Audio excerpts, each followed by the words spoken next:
很多人都想成为 YouTuber， 但是他们在纠结应该使用什么剪辑软体来剪辑他们的影片。现在市场上有非常多的剪辑软体，每个人的情况不一样，每个人的预算不一样，所以他们的选择都会不一样。所以这期影片我会比较5款剪辑软体，它们的功能不一样，它们价格不一样，有的甚至免费。这里我也给大家准备一份高效影片剪辑攻略，这里面整理好了你在剪辑影片的时候需要的所有步骤。如果你能够按照里面的步骤一步一步做，你会发现你剪辑影片的效率会有大大提高。同时在这期影片的最后，我会告诉你3个非常简单的技巧，去提高你影片剪辑速度。好，大家好，欢迎回到频道，我是 Grayson。如果你想看到今天的 YouTube 频道，你想在网络上打造自己的个人品牌，欢迎订阅我频道，是完全免费的。把旁边的小铃铛打开，就能够接收到最新的影片通知了。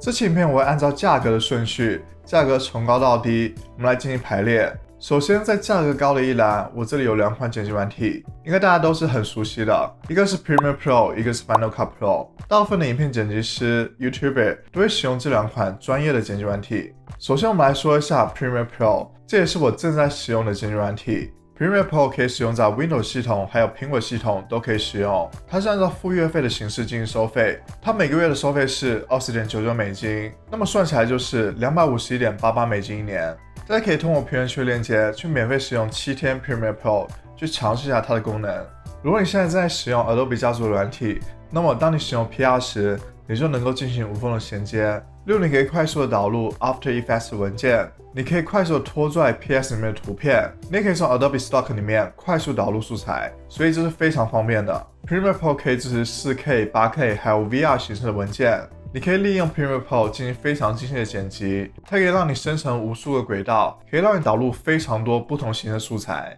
另外在市场上有非常多 Premiere 的模板还有插件，这是其他剪辑软体不能比的，这能够让你快速的提升你的影片质量。Adobe 家族软体都有在不断的更新， Premiere Pro 也是一样，任何购买的用户都能够免费的升级到最新的版本。如果你想同时使用 Premiere Pro、Photoshop、Adobe Illustrator 这些 Adobe 家族软体，你可以购买它的 Creative Cloud 这个计划，就能够使用它的所有软体。接下来就是 Final Cut Pro， 这个剪辑软体只有在苹果的系统里面才能够使用，它的价格是299.99美金，是一次性买断的。其实 Premiere Pro 和 Final Cut Pro 在大体的功能上并没有很大的区别，但由于 Final Cut 是苹果自家的系统，它就能够和苹果生态系统里面的其他功能相互配合，像是照片、iTunes 等等。Final Cut Pro 有时间线自动磁吸的功能，如果你删除掉了一段素材，那么后面的素材就会自动吸附上来。还有群组工具自带了很多效果等等，但由于 Final Cut Pro 是一次性买断的，它是不会像 Premiere Pro 一样能够让你自动升级到最新的版本。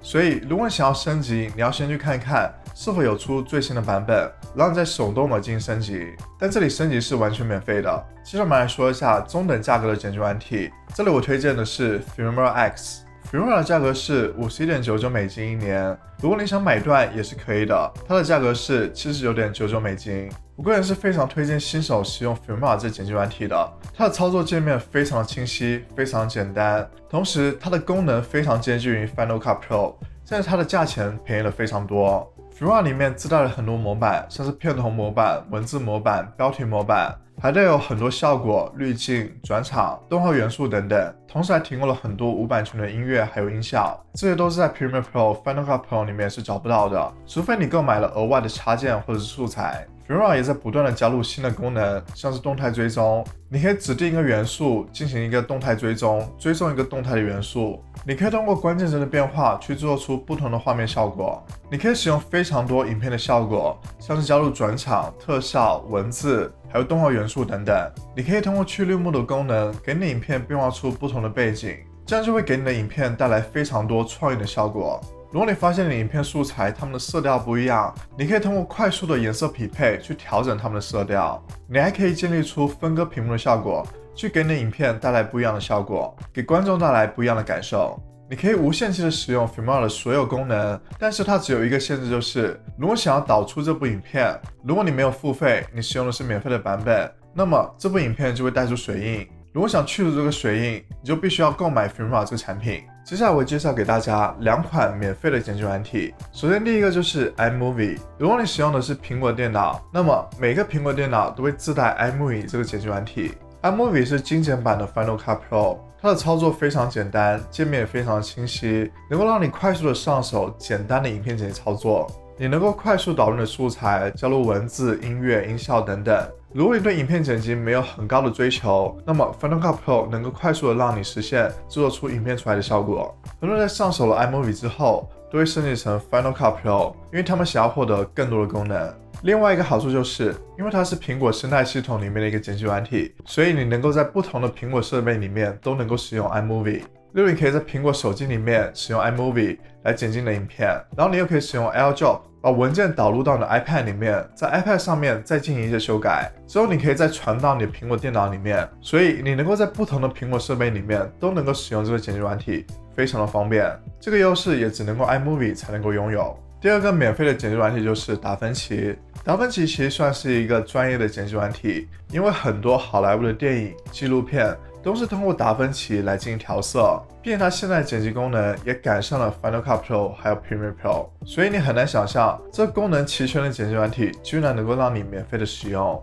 但其实它也有缺点，就是它的界面非常复杂。达芬奇面对的市场其实是中阶到高阶的剪辑师来使用的。如果你想要完全掌握达芬奇，你需要花很多时间去学习，因为达芬奇对电脑的配置要求也比较高，不然它的运行速度会非常的慢。所以如果你考虑使用达芬奇，但是你电脑比较老旧，我建议大家先升级你的电脑，这样它的运行速度会更快。在影片的一开头，我有提到我会分享3个技巧来让你提高你影片剪辑速度。首先，第一个技巧就是学会使用快捷键。如果你有长期剪辑影片，我建议大家一定要学会快捷键，这能够帮助你节约非常多的时间。如果你是完全手动的话，可能一个操作你需要花好几步才能够完成。但是当你学会了快捷键，可能这个操作你只需要在键盘上点击一下就能够完成。可能这个操作帮助你节约了1秒钟的时间。大家也别小看这1秒钟的时间，如果你整部影片都会不断的使用到这个操作，那么它就能够帮助你节约非常多时间。当然这里大家也不需要记住所有的快捷键，你只需要记住你平时会使用到的快捷键。这里我推荐大家一个方法，去帮助你快速记住这些快捷键。你可以先去 Google 上面搜索你的剪辑软体它的快捷键，然后把这些剪辑软体的快捷键打印下来，然后把这张纸放在你电脑旁边。当你剪辑影片的时候，你就能够对照这张纸，找到你想要的快捷键，并且使用这些快捷键。当你不断的使用，不断的对照，你就会发现你能够快速的记住这些快捷键。第二个加快你剪辑速度的技巧就是整理你平时常用的素材。我们在平时制作影片的时候，都会反复运用到一些素材，像是一些图片，像是一些音乐，像是一些音效等等。如果你没有对这些常用的素材进行整理，那么每制作一部新的影片时，你就要去重新下载这张图片，去下载这个音乐，去下载这个音效，这样就会浪费你非常多时间。所以为了提高你影片剪辑效率，你可以把这些常用的素材都整理起来，进行分类，例如你常用的音乐、常用的图片、常用的音效等等。这样在你每次剪辑新的影片时，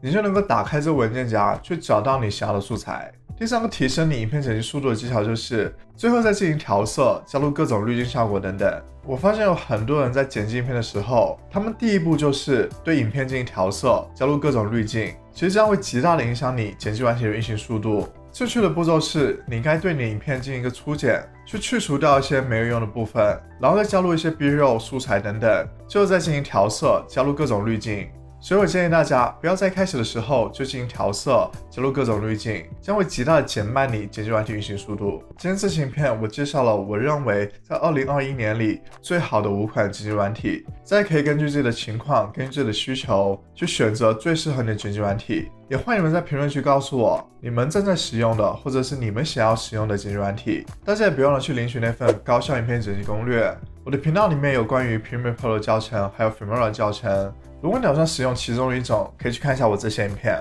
如果你觉得这期影片对你有帮助，欢迎点个赞。如果你还想了解更多关于影片剪辑 YouTube 的内容，欢迎订阅频道。如果你想和我更多互动，可以关注我的IG。那我们下次再见，